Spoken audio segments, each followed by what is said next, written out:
we usually incorporate our prayer to dismiss the petition on the ground of lack of basis, no?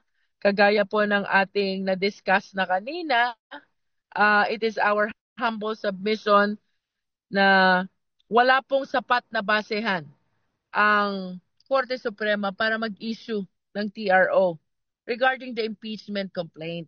Sapagkat ito pong mga binanggit nilang dahilan, number one, hindi kami sumunod sa verification rule.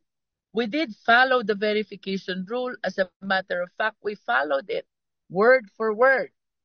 Yung kanilang allegation na siningit lang ang verification page after the complaint was filed already and transmitted to Senate, that is not true.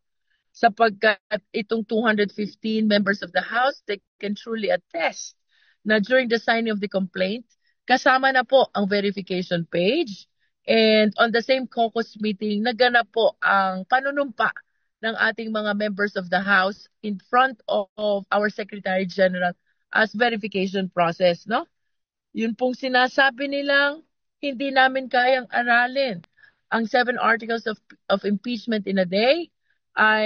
This is misleading sapagkat ang totoo po niyan, since the filing of the first 3 impeachment complaints, ay nagkaroon na po ng individual evaluation ng mga congressmen.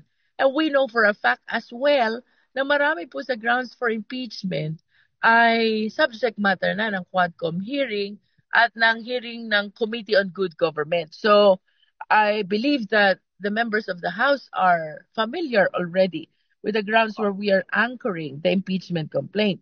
And about the due process of the Vice President, ito po ay i-cater natin ng maayos. As a matter of fact, sa impeachment trial po, she will be given summons, she will be asked to file her answer, and she will be asked as well to appear and present her evidence.